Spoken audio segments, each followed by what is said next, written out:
die so badly? It's not that I want to die. We fought so hard to survive. Of course we don't want to die. But it's not just about us. Everyone who died in the killing games felt the same way. They were all desperate to live. They wanted to survive. For themselves and for someone else. That desire isn't fictional to us. That pain isn't fictional to us. To us, the killing game is a real tragedy. That's why we have to stop it. We won't let this happen ever again. Like I told you, it's not going to stop, because that's what the world wants. As long as the world wants killing games, Danganronpa will not end. And we have to change it. There's no way you can change it. Fiction could never change the real. You don't believe that it may not be a physical power. We all wish we shared it yourself with someone. Fiction has the power to touch people's lives, and that power can change the world. That's his power. I'm also just as Shuichi suggested. The most entertaining thing about all this stuff I'm talking about is shotgun fingers. It's desire. Sure, okay.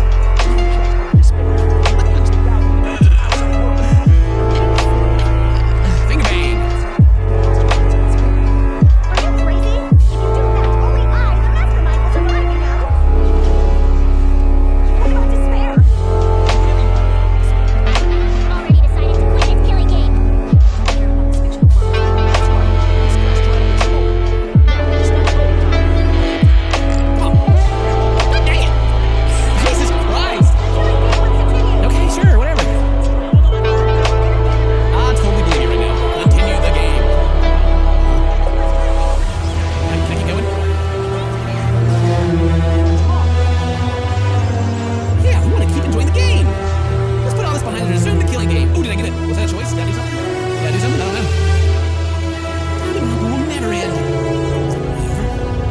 Oh. What, really? That's what you give me? Oh, I thought something cool was about to happen. So do I just sit here and not do anything? Does that work? That voice, though. I don't want to vote.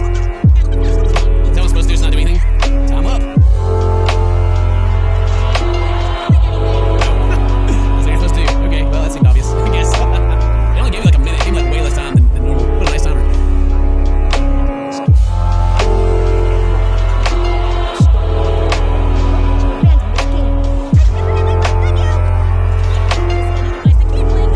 Well, don't seem so desperate. Maybe. You're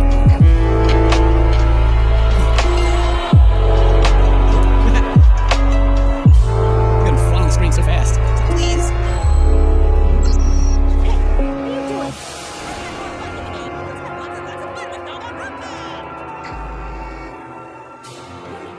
This is a straight line. Let's just have a win. Oh. This is rolling me along.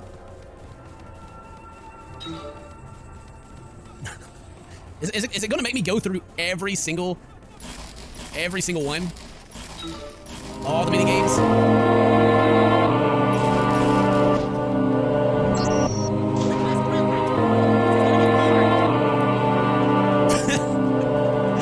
Oh man. I refuse. No, I'm not doing it. Yeah. Because this is all it takes to be game. Management, do something. Management sucks. Stop watching. Yeah.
long as I have their love, I will change it. Gone from despair and hope and now love. Wow. This is really touching me somewhere deep. Even if this whole story is a lie, I will use that lie to change the world. That's right. We're not gonna just keep fiction. You can change this world because you're Kaito's sidekick. There's no way you can persuade them like that. They all love the killing games. They can't Wait. get enough Danganronpa. Did she just say that I can change the world because I'm Kaito's sidekick? Oh my god. Mike, just go ahead and sacrifice yourself like he's going to, okay? Just go ahead and get out of here. Just go ahead and get out. I'm sorry. I wanted you to survive, but I know I don't. No. Don't even stick me in with that piece of trash character. Evo, let me hear the voices of the outside world. And let them hear me.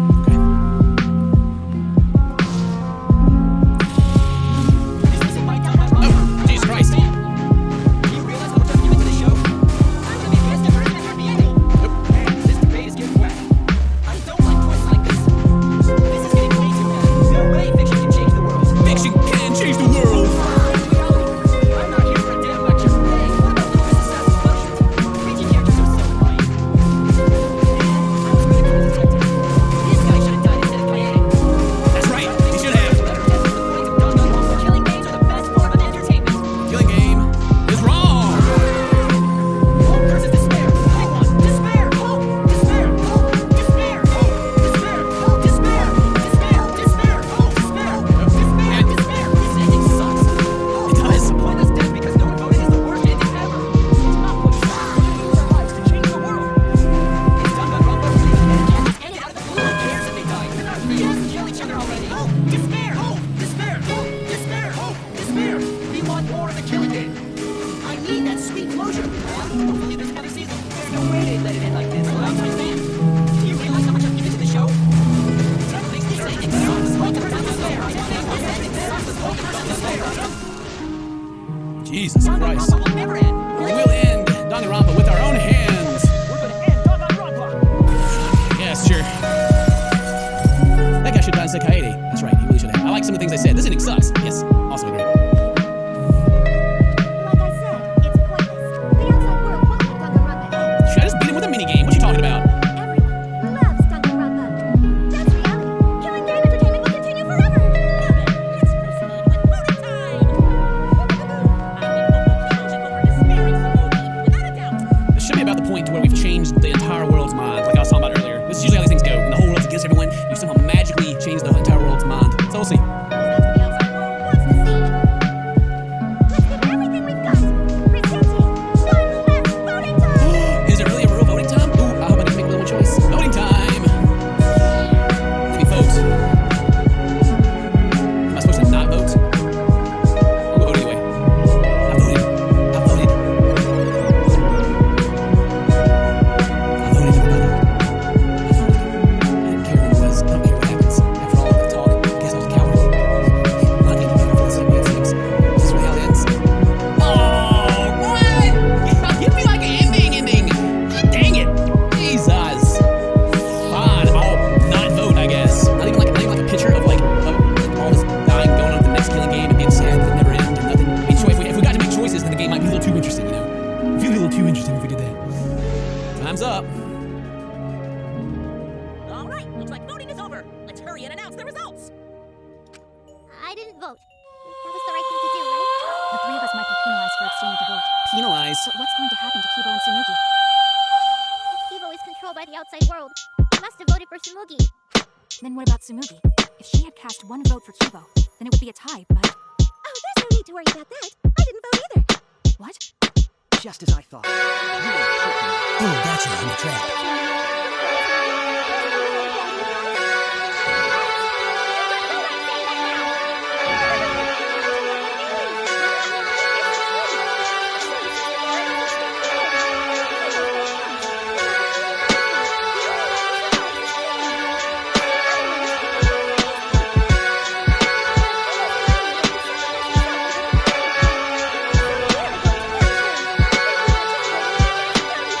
But there's a twist. There's a twist coming.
appreciate the power of fiction.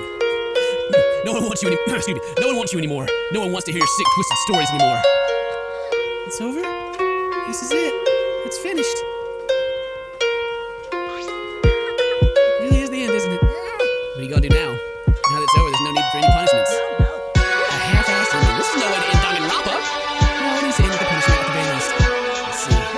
Now, if we continue to live after this, the choice we made wouldn't really matter. People will want another killing game, so the only way to stop this killing game is to kill ourselves. We gotta just get it over with. It's gonna end with everyone being annihilated. I never expected anything like that, so I don't have any punishment ready. So I'll just leave it to Kibo. Alright, I'll do it. I'll be the one who wins this killing game. I'll bring this fiction to an end.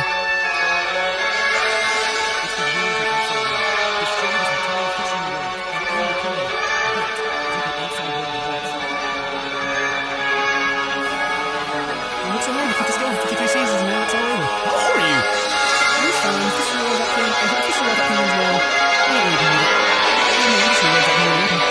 Oh, fangirl. I guess this is it for us. No survivors. That's kind of a bummer. And now it's all over. We're the last ones to suffer from the killing games. Okay. Come on, everybody. We should be proud. We're able to change the world in the end. This is all just fiction, and everything we've achieved up to now might be a lie. But those lies, they changed the world. Even if we're just fictional characters someone made up, we were able to change the world. You're right, I feel the same way. My plan was such a flawless copy, it even failed right at the end. I should be able to hold my head up high.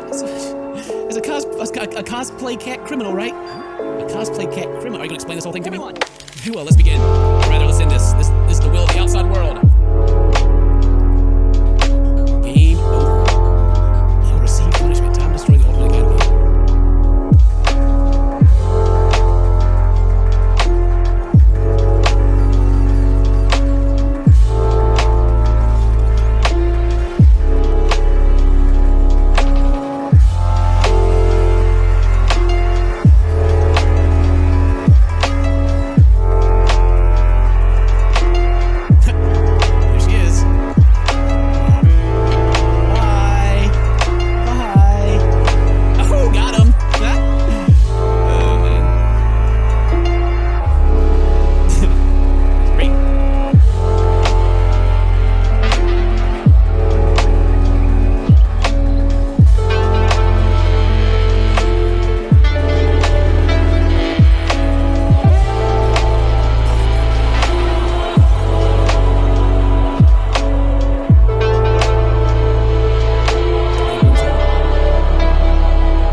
Seriously, how are we still alive? When this world destroyed itself, I thought we'd go down with it. You're right. Kibo probably saved us. He made sure we didn't die. Why?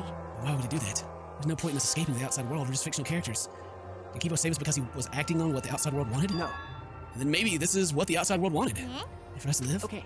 That's right. In addition to this, to ending all this, the outside world wanted us to live.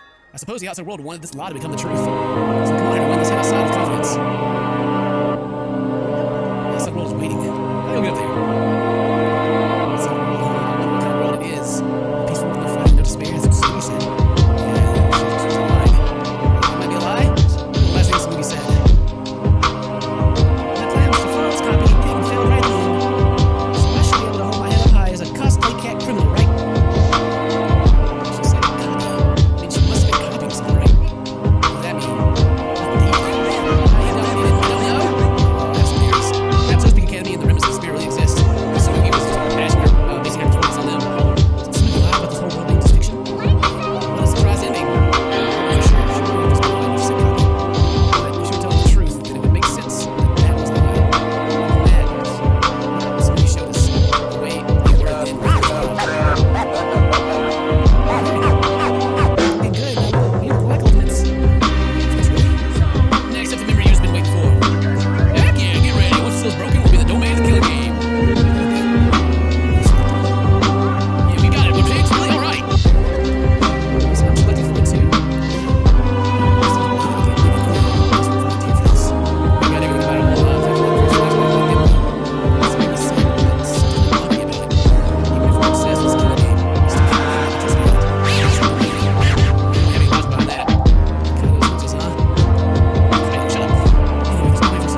lot of feels, and I remember saying earlier, I don't remember what episode we're in, but I was like, if we get to the end and it does like this whole nothing matters thing, you know, like if nothing matters, then I said two different things, that it would make everything, like, it make me feel a little better about how bad the characters were and everything, but it would also just be like terrible.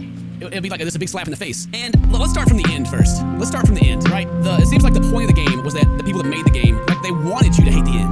If they were breaking the fourth wall, and the people that were asking for another Danganronpa game that loved the killing game, and they're like, this is number 53 and all, if all that was like a shot at the fans, then they did a good job. They did a good job of pissing everybody off.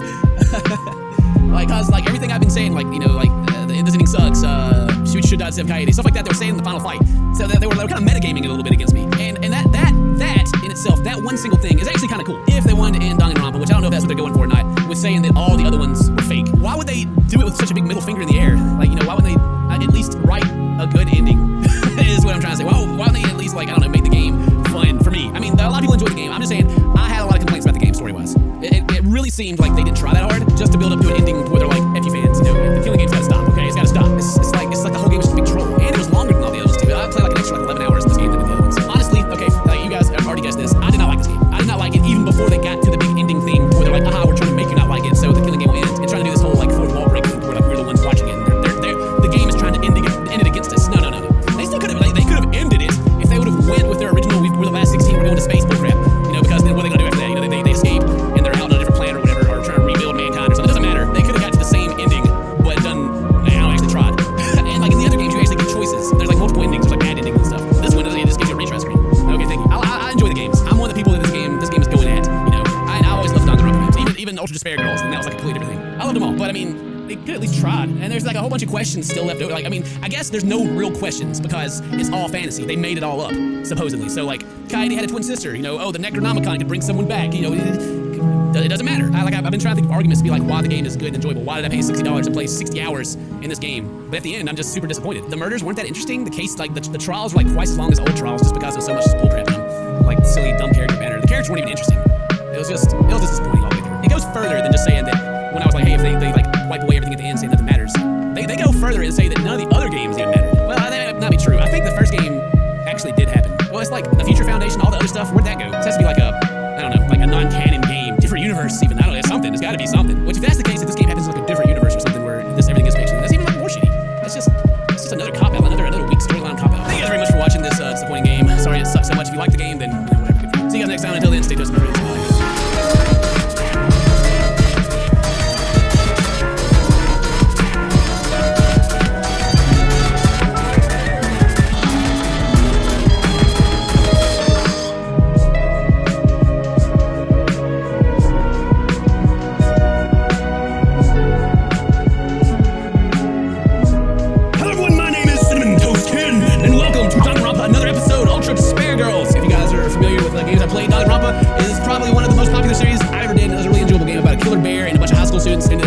There's a bunch of death, and this is like a kind of an in-between episode where you're playing some other characters and also a lot of familiar characters inside of it. Jesus Christ, that scared me. We're gonna start a new game. I think we're just gonna be working hard for a normal girl, trying to live our life. We're gonna live it to the fullest. The world.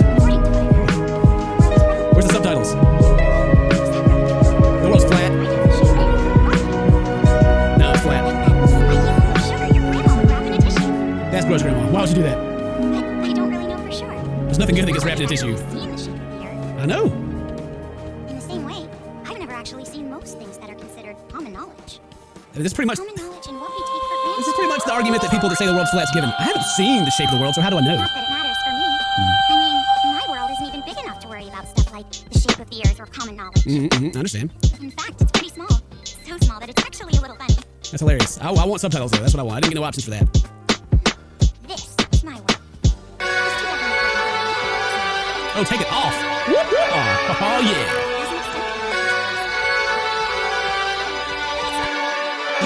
Oh, I can't wait. Oh, there's the O's and no-go for the old PS2 days. I love that sound. Oh, I love the royalty-free songs. I've never been so excited to play a sports game. Does this count as a sports game? I don't know, maybe. Welcome to Harry Potter and the Quidditch World Cup. We're in Japan. That's where anime's made. You know you watch anime from right to left. Oh, there's a big ice stadium. It looks a lot better than Hogwarts. He's dead. He just got concussed. Sorry, boys. Your team lost, by the way. Imagine dying and your team losing anyway. His fate was really scary when it got close. There's the wizard care. I like them all. Are you just going to play the exact same song again? Fair enough. Get me into the action. Oh, we have so many options. We have inventory. I can't wait to see. What's in freaking inventory? Who's middle to remember all? Oh, it's your saving system. Let's just go into a good old exhibition match. Oh yeah, I need to be...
up guys, Mike here and welcome back to From the Attic. Well, maybe I should say welcome to From the Attic 2.0 because I spent the last couple of weeks locked up in my attic to reshape the channel according to what you guys want to watch. Yes, games are not the only thing getting remastered in 2021. First, let me introduce you to someone special. Me, sort of, more like the cartoon version of me. Big shout out to Yunsen for making this super awesome avatar as well as the most badass channel banner on planet Earth. I hope you guys are just as excited as I am for this new beginning, and to celebrate, I wanted to go back to an old classic of mine. That's enough chit chat, let's move on to the actual reason you clicked on this video. Have you been feeling depressed ever since Hogwarts Legacy has been delayed? Are you moving through life with a constant weight on your shoulder? Well, I think I got exactly what you need. Yes, today I'm going to be talking about LEGO Harry Potter, which actually came out 10 years ago, believe it or not. By the way, there's a lot of stuff I didn't realize were 10 years old. Inception, the first iPad, Friday, this masterpiece by Rebecca Black, and also the last Harry Potter movie came out. What? But for the purpose of this video, I didn't play the 10-year-old version of the game. I played the remastered collection that came out in 2016 for the PS4, which includes both games. Yes, the full 7 years at Hogwarts are divided into 2 different games. I mean, if you're gonna release the Deathly Hallows in 2 parts, you might just do the same thing with the games, right? And let's be honest here, if you grew up with Legos like myself, you know you're going to be buying both of these no matter what. Legos were like drugs. During my Lego phase in the early 2000s, when I was blasting some Linkin Park 24/7, Legos would be the only thing I would ask on Christmas. Look, here's an actual picture of me on Santa's knees asking for a new set while crying my eyes out. I know that I was in jail now, but that's not enough to display the great memories I have with Legos. Alongside Crash Bandicoot and the Power Rangers, these were a huge part of my childhood, much like the Harry Potter movies. If you're not familiar with the licensed LEGO games, they are basically funny retellings of your favorite franchises. We've had Star Wars, Batman, Indiana Jones, and a bunch of others like Galador, Defenders of the Outer Dimension. Remember that? No? Alright, let's move on. But Star Wars was the first actual franchise to receive the LEGO treatment back in 2005. We did have this weird Harry Potter LEGO creator thing in 2002, but Star Wars was truly the first movie series to be adapted in the formula that we all know and love today, which is this action-adventure collectathon with a very particular sense of humor. Harry Potter is arguably one of my favorite entries in the early LEGO franchise, back when they were not fully open-world games. I love those, but I kinda have a soft spot for the more linear ones. I say one of my favorites and not two because to me, the two games are kinda just one single thing, despite the improvements and the slight changes made in the second game. So everything I say from now on can be applied to both titles, and when it's not the case, I'll make it clear. But first, a little history class. LEGO Harry Potter was developed by Traveler's Tales, a British developer founded in 1989. It is now actually called TT Games. Yep, they took their really cool looking logo and their awesome name and basically went like this. Well, first I draw this head, then I erase some of the monkey pictures. And 1, 2, 3. Even though I started to acknowledge the studio with their LEGO games, I realized while I was writing this video that I actually played a bunch of their past titles when I was younger. They did a couple of PS2 Crash Bandicoot games, and they also worked on Disney adaptations like Finding Nemo, which is actually the first PS2 game I've ever played. Don't judge me, it came with the console. Harry Potter is actually the 4th franchise they've adapted for the LEGO series, meaning that they had already tweaked the recipe when they built this game. And you can tell because LEGO Harry Potter took everything that worked in those first games and added a couple of extra layers, like adding pineapple on pizza. But when I got back into it, I was wondering if the game would still hold up in 2021. And as soon as I saw the opening cutscene, the nostalgia immediately kicked in. These games were so much fun, especially for fans of the Wizarding World. And even if you're an adult, they will still make you laugh and you will still have a blast. I mean, you get to freely explore Hogwarts, meet all your favorite characters, and relive the stories you fell in love with. What's not to like? But hold your horses, don't expect a word-by-word retelling of the books. What you also shouldn't expect is to see things that were cut out from the books and that you desperately wanted to see in the films because the games are clearly based on the movies.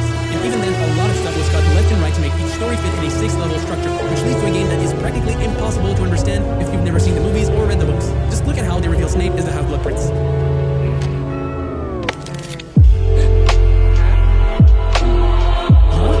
What also doesn't help is the fact that characters don't speak. Yes, in the early LEGO games, the characters spoke in weird Sims gibberish or just made strange noises.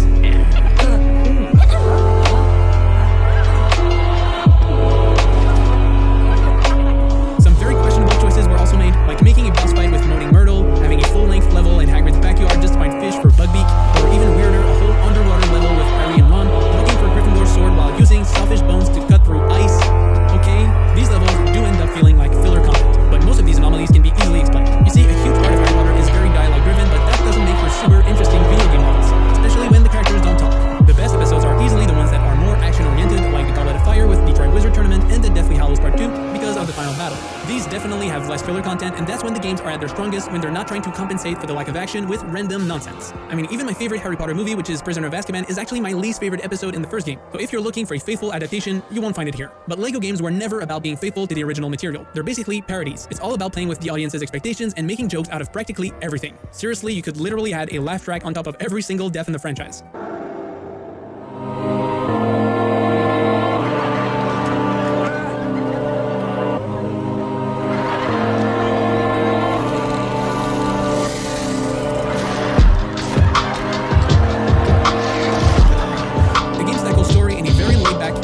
Same thing can be said about the gameplay, which is simplistic but fun. LEGO games are like your grandma's apple pie. They're comfort food that you consume in a warm blanket around Christmas time. Basically, each movies are divided into a series of levels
100 chocolate frogs. Alright, the last one wasn't true, but you get the idea. The levels themselves are generally pretty easy. Most of the time progression is about using the right spells or the right character abilities to solve some type of environmental puzzle. So it's all about finding the right combination. Unfortunately, none of the puzzles are particularly difficult. In fact, I'd say there's just no difficulty factor whatsoever, much like the combat and the platforming, which are really good. But you need to remember that these games are supposed to be super family friendly, and you can play them with your little brother or your uncle who never played a video game in his life and still have a friggin' blast and a good laugh. And honestly, if you like collecting stuff like I do, the game is not going to be boring despite its simplistic nature. One of the things that Lego Harry Potter brings to the table is obviously the whole wizard thing. What that means is spells. We got all your classics and you can easily switch between them depending on your needs. This is a really fun system.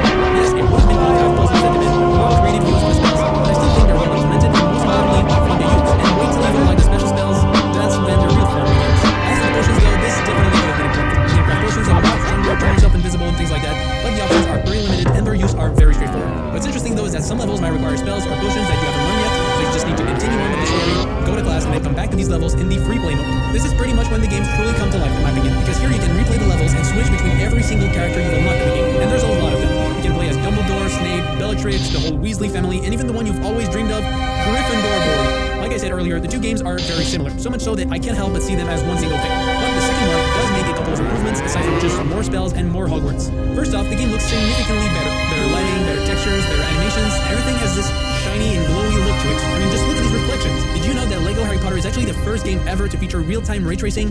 That's not true, but what is true is that the idea of ray tracing is actually 500 years old. Yep, I'm not kidding, you can look it up. What I also really enjoyed about the visuals is seeing how the story influences how the game looks, and these changes are much more noticeable in the second game. For example, here's how Diagon Alley looks during the Order of the Phoenix versus how it looks during the Deathly Hallows. Cool stuff. From the gameplay side of things, they also added a dueling system where you need to match the opponent's spells while also trying to avoid or block incoming attacks. Once again, this is pretty simple stuff, but it definitely made the combat encounters much more interesting, especially for those big important story moments, because you actually fight Voldemort and not just throw furniture at him.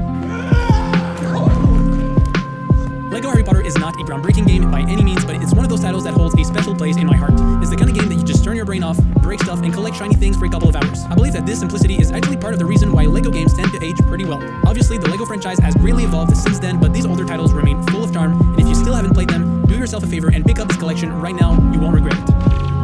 Thank you guys so much for watching, I hope you enjoyed this video, and I hope you like this new direction for the channel. As you notice, it's still me talking about video games with some chill music in the background, but simply under a new coat of paint. Me personally, I really like this new look, and I can't wait to see where it takes us. Also, if you're new here and want to join the Addict family, come hang out in the Discord server, the link can be found.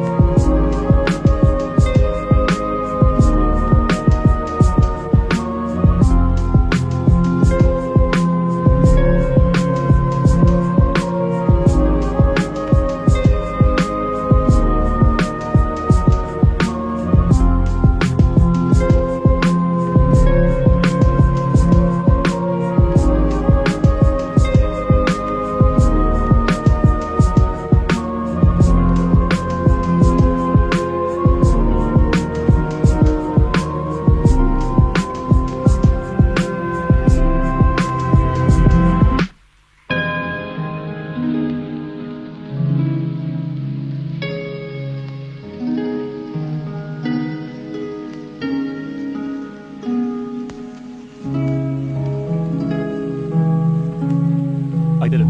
I shouldn't have, but I did it. I apparently didn't learn my lesson with The Sims 3. I bought every single bit of DLC, expansion, game pack, item pack, furniture, whatever pack, toddler pack. I bought every bit of DLC for The Sims 4. I should not have done this. I really shouldn't have. A good tip for life is to never follow the actions of what Mickey D does. Take that advice. Throughout this whole video, take that advice, Mitchell. And the nice thing about this all is that The Sims 4 DLC was on sale at the time I bought it. And how much did every bit of DLC cost at 50% off? €500. It could have been grand. So that's good. EA Games. I spent €500 on The Sims 4. Now, when I bought every bit of DLC for The Sims 3, yes, I did that too for all the new viewers. I spent about €150 on that game, and it ran abysmally. It's a completely unoptimized mess. Now, I was told after my Sims 3 video that there's mods that optimize the experience. They can make the game run smooth. Not perfect, but smooth if you're running every bit of DLC. So that's probably what I'll be using if I ever want to go back to The Sims 3. Surprisingly, I'm expecting The Sims 4 to be a little more stable with every single bit of DLC installed. Mostly because it has less to load, because it's a smaller game, not a stripped back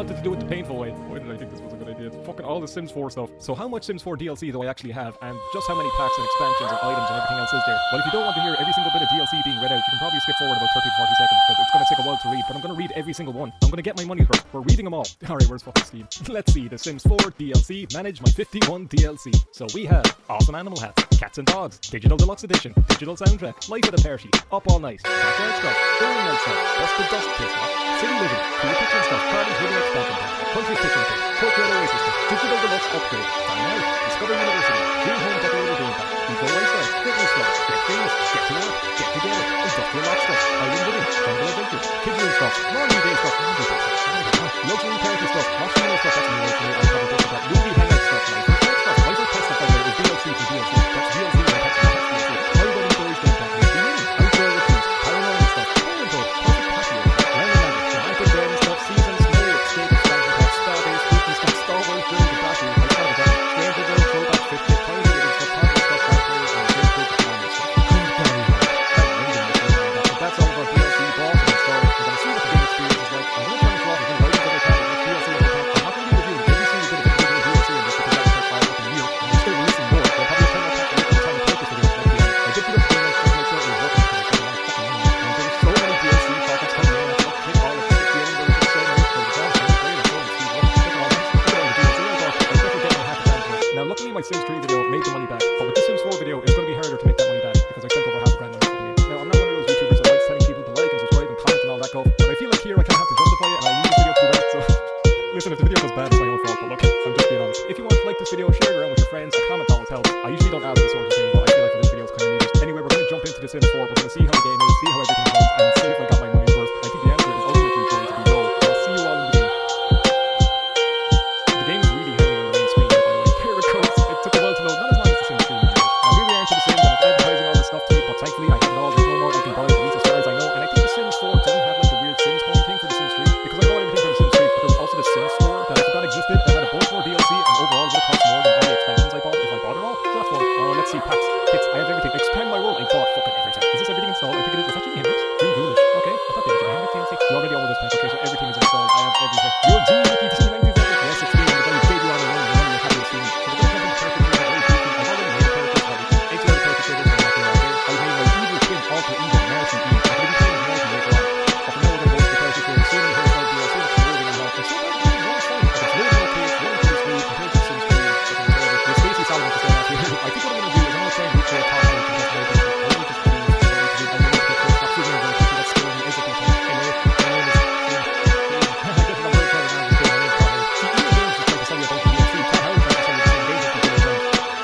What? I just hit randomize on a robot. Excuse, I just hit randomize on a robot. What is this robot? I don't understand. Are we entering robot wars? Is that a word? Okay. Alright. I'm gonna keep hitting the randomize button. This is interesting. They have weird eyes and everything. I suppose we'll be a young adult. Todd Howard is coming up in here, but we're gonna be a young Todd. He's gonna take on the industry. Oh, would you look? It's a high end. It's just a fucking high end. I'm playing Oblivion. I'm on the Elder Scrolls break. I wanted to play The Sims and it's just giving me Oblivion again. You know, that's Todd Howard's here. We're gonna work with this fella who's a fucking vampire with green eyes and is having a remembrance. I'm sorry, he's remembering the day The Sims will actually be a good series and it's fucking full of paywalls. €500 I pay for this product. Can I just have a Sim that looks fucking not vampire-ish and everything and all that kind of stuff? Can I just have a human? I have so much stuff installed that it's just randomizing for everything. Okay, here guys. Even these eyes aren't really normal. What is this?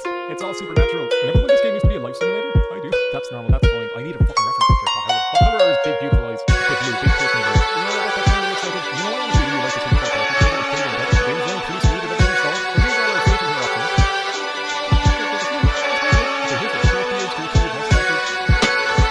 I need casting magic. I don't want magic. I just want to set this aside. They're scaring me a lot of times. Big scaring dudes. You know the wiry mustache with the weird things we always have. Stop casting fucking magic. You're not offending the animals. Todd Howard and rabbits for starting to get killed. That's distracting. Can you stop doing that? We have a bunch of yourself, and the loading take is not longer like Sims 2 when it's actually. I'm talking about this. No, I do something in my money, bro. Oh, what's this? What's this? Or you can do every single Fortnite character ever. Stop casting fucking magic. I'll give you magic. And I'll give you a push. I kind of like your hairstyles. They're honestly a lot better than the ones in Sims 4 also. I like the Sims 4. Even though I think the hairstyle takes a lot of the Sims 4 and the Sims 4. Yeah, so we're talking about hair options, all that kind of stuff. Let's see the clothing is like. Here's all the tops. Here's everything. Look at all of that. Can I remove this? He's casting magic. It's annoying the piss out of me. Stop it. There, you stopped. Here's all our t-shirts. We can look through everything. He's probably just chosen as like a magic character. That's really pissing me off. So many options. Can you cut it out for 2 seconds, man? You have all the hipster clothing and everything. Anyway, I saw Todd Howard's leather jacket. We can use that. Wait, why is the stuff locked? Why is it locked? Oh, you can only get it from vendors. I'm guessing that's like an in-game thing. Okay, knitting skill. If it's like in-game stuff you can get, I can justify that. That's honestly fine. That's not the one. Where's the one I found? Here's the Todd Howard jacket. It looks just fucking like it was kind of like reddish brown. I think the brown suits a bit better. Anyway, there's loads of clothes. Thankfully, it's all only in fine. So if you're running on DLC, this game is honestly pretty optimized. Like, it loads everything okay. It's pretty well done. It's a lot better than the Sims 3 was. Like, people were saying the Sims 3 is so unoptimized because it's a 32-bit application. It doesn't make sense since it comes from the Windows Vista days.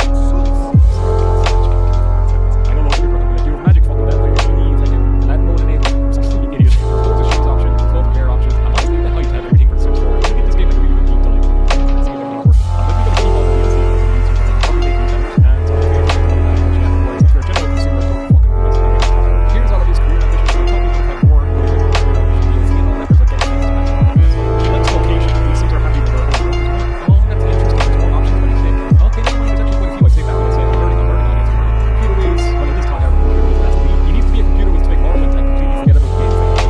That's the only start. He likes video gaming. I personally taught how to actually play video game. Now, the Sims 3 did have a lot of trades.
Enthusiastic. Streamlit single. Yeah, thanks. I know I'm single. You don't have to remind me. I'm just going to wait around and see if all the DLC stuff happens. So here's Marty E. You don't know what I look like, but here's a rough estimation, I guess. I'm not that handsome, but look. He just has a tiny telly. Oh, he has good taste in TV shows, to be fair. Good lad. Good lad yourself. I have all this DLC started, and I just went into the basic Sims world with a basic Sims house. Alright, here's all the buildings and everything. We can visit all the buildings and households around us. So you can walk outside, but you can't, like, go in. I can't go here. Can I walk up here? I just rewarded EA for making a much worse game. Check this out. How could I not turn it in?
face just told me to eat a frog. I want to go home now. I don't think I want to be here. Please keep the common room tidy.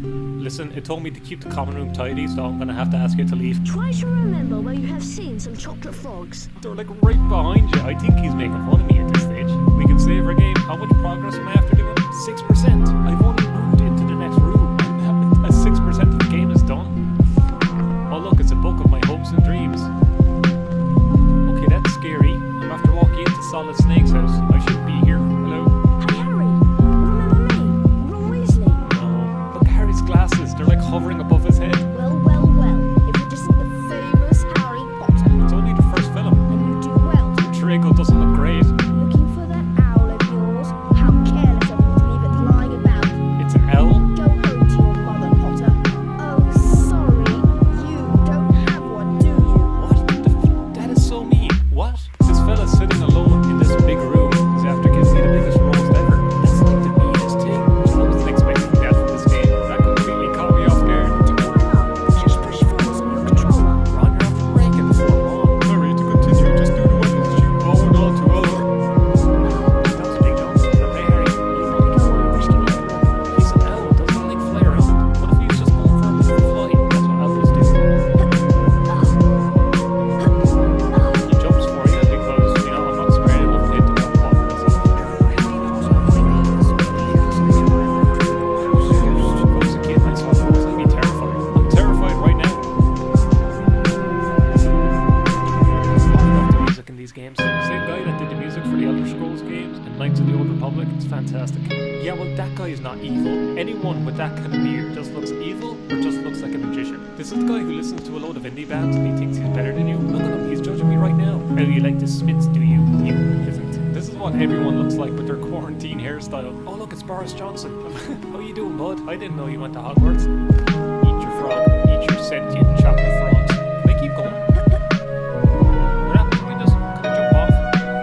Oh, Harry's dead. His legs should have like broken in two. Alright, go into the Jinx room, whatever that means.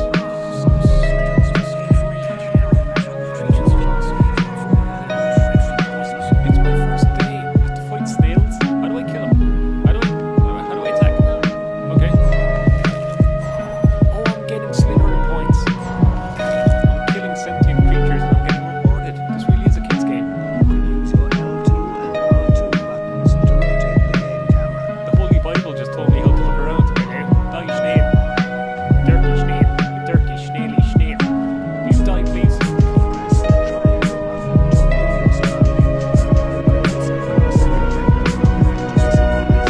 Thanks, Joseph.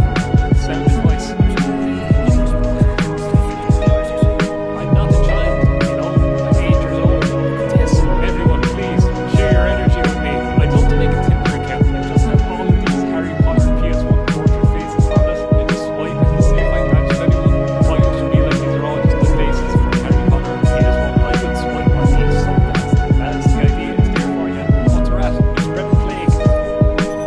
I just made a rat smaller and I got rid of the problems. Okay, who knows? Kingdom Hearts character. Nintendo Switch. Nintendo GameCube. La, la, la, la, la, la, la, la. My name is Harry Potter. I am small. This game's brilliant. I'm enjoying this game so far. The long button. Use the R1 button to point your wand at the flying books. Then use your cross button to cast. Shouldn't you like be in class or something? Why are they just letting us run around? Gandalf is just letting us all be attacked by books. Alright, come here, buddy. It's like Dark Souls or something. Look at me strafe. The Book of the Boreal Valley, I suppose. Neville. The lever is around here somewhere. Neville, can you just keep being you? Let's be honest, he's really gonna judge me. That's another face for the Tinder account. He's not owning a kid. He could be owning. How would you leave him alone in the solo? Neville is just standing in the middle of this big room with like fire and everything all around him. Is there gonna be a bathroom here? Try flipping the messages. You'll see hidden in those bars. Neville, have you seen Becky? The butch point is sorted as waiting for us. Paul was a highly unusual and delicate, but talented student, and was teased profusely at school, making anxious Paul even more anxious. His feelings of inadequacy led to him taking a particular interest in black drugs, a highly complicated and dangerous field of magic that could perhaps garner Paul the attention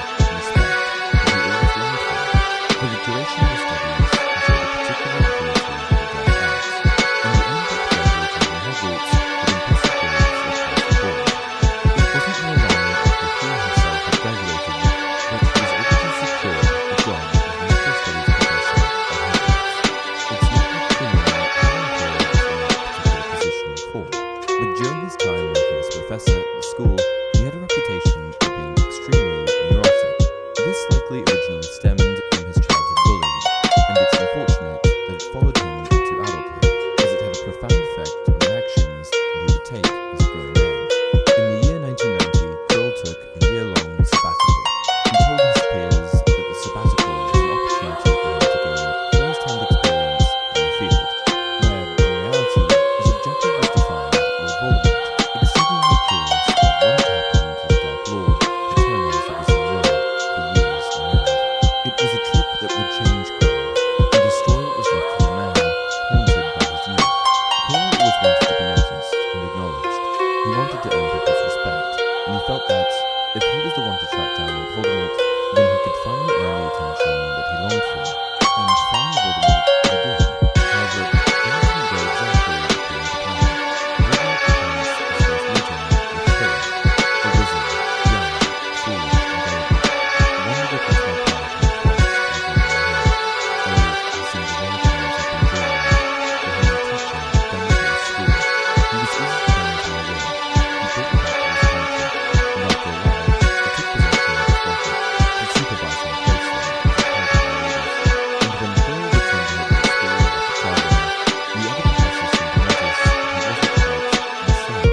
Hagrid recounts Quirrell's nature after returning home from his travels. Oh yeah, poor bloke, brilliant mind. He was fine while he was studying his books, but then he took a year off to get some first-hand experience. They say he met vampires in the Black Forest, and there was a nasty bit of trouble with the hag, never been the same since. When Quirrell began teaching again at Hogwarts, he didn't resume his previous role as Muggle Studies professor. Instead, he began his new role as Defense Against the Dark Arts professor. Quirrell being assigned to this role was a questionable decision, particularly as the far more suited Professor Snape would have snapped it up in a second. It was Quirrell's first year in the role, and it was subject to controversy stemming from Quirrell's apparent incompetency and meek demeanor. While teaching, his lack of confidence was apparent, even to the student body. So why on earth did Dumbledore appoint Quirrell as Defense Against the Dark Arts professor? Isn't Dumbledore supposed to be the wise old all-knowing wizard that never makes a mistake? How could he have known that such a glaringly obvious error in judgment? Defense Against the Dark Arts isn't all about Quirrell. It also requires immense strength of character, something that Quirrell is seriously lacking in. What's the deal? J.K. Rowling once stated that Quirrell's special ability is that he was learned in the theory of defensive magic, but less adept in the practice. What this tells me is that Quirrell wasn't incompetent or unwise, and was just not a good practitioner of the magic that he taught. His focus was failed. While being able to actually practice what he teach can be valuable, I don't necessarily think that it's essential, and I feel that Quirrell's knowledge in the subject of dark arts, backed by his tenacious attitude toward learning, would have been more than enough to convince Dumbledore of his suitability for the role. Here's the other thing. Dumbledore probably knew that Quirrell was Voldemort all along. I say this because, first of all, Dumbledore always knew that Voldemort would return one day. Being the highly perceptive man that he is, I find it hard to believe that he wouldn't have noticed a drastic change in the way that Quirrell acted and behaved after his travels. Dumbledore also knew that the Defense Against the Dark Arts position was cursed, which meant that, at some point or another, something would happen to Quirrell. Dumbledore is also a legilimist, which means that he has the ability to read people's minds, but I don't think he uncovered Quirrell's possession. Well, I actually think the opposite. In ordinary circumstances, I suspect that Dumbledore would be able to easily the weaker was able to Quirrell. However, I expect that while he was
sword and is able to obtain the stone himself, he shows Harry the Mayor of Erised on purpose earlier on in the school year. When Dumbledore stumbles upon Harry gazing into the mirror, Harry explains that he sees his parents. This only tells Dumbledore that his plan is safe and sound, as this would mean that he is incapable of retrieving the stone, thus causing less of a risk. Dumbledore, of course, also baited him with the tactics, knowing that all these members that would sacrifice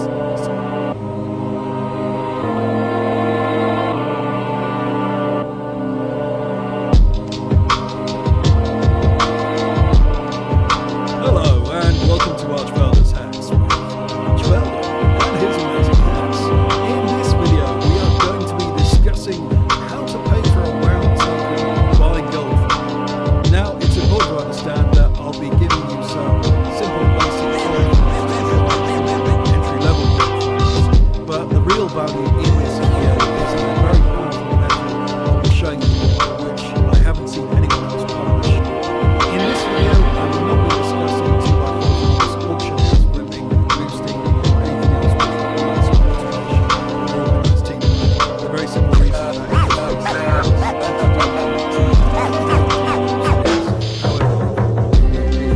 this is a solo goal. We will also be discussing things which can only be done with gold farms in this video are suggested mainly based on how easy they are, raw gold, and high sell rate for any farm materials. Is that getting much higher returns from gold farming, however, is certainly possible. And that content has to remain secret. Blizzard will just fix that stuff instantly if I allow it to. A common criticism of this type of video is that this,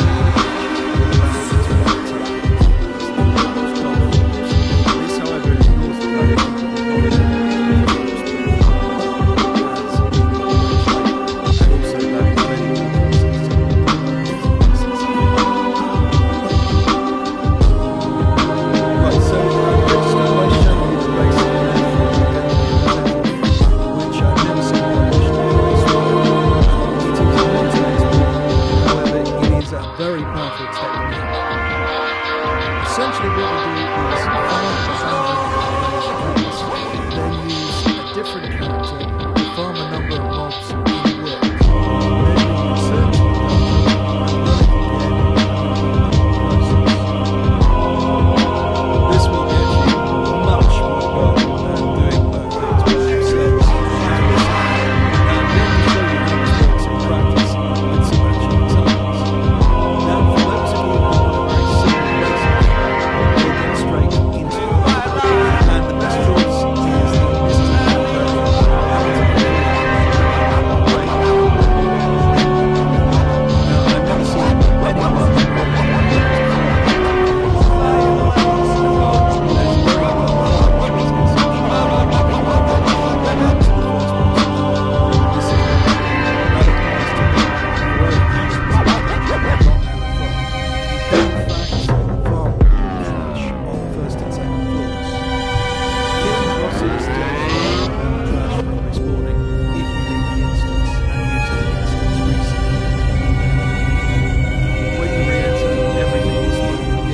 anyone when you kill a boss the second time, it does not drop food, obviously.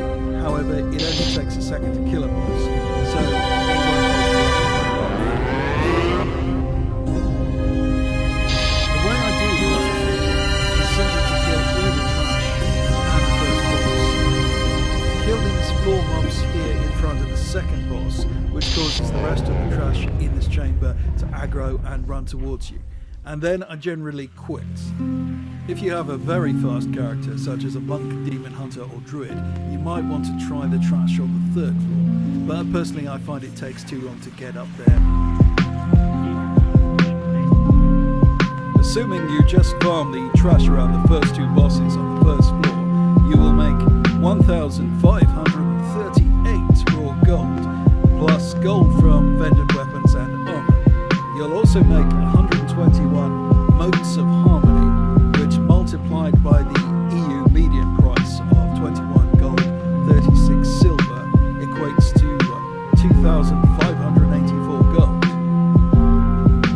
also get an additional 170 raw gold from lockboxes. You'll need a rogue to lockpick these lockboxes. You can use a class trial rogue if you don't have one. In total, over 10 runs you should get 4,292 gold. These figures are based on my own runs. You'll get some fluctuation around those numbers, but not that much. Now, it should be added that killing all the trash in Heart of Fear in 15 minutes is actually pretty close to maximum speed, and some classes will struggle to get even close to that. Speed is really important. If it takes you 20 minutes to get to instance lockout running Heart of Fear, then it's going to take you just over 19 hours to get your token on the year, and just under 15 hours on the US. Note that you can do significantly better than this if you can sell some of the bind on equip items you get in Heart of Fear, but I'm not including those in these numbers as they do take time to sell. Now, this is the best raw gold farm to do for 15 to 20 minutes, and if you like farming for short periods at a time, this is quite a good option. But what do you do if you want to keep farming? First, it is worth knowing that you can do other unique instances even after your 10 instance lockout. So for example, you could run the trash in Mogashan Vaults, which can drop Spirits of Harmony and some nice raw gold. But that would only add a minute or two. So let's try a completely different approach.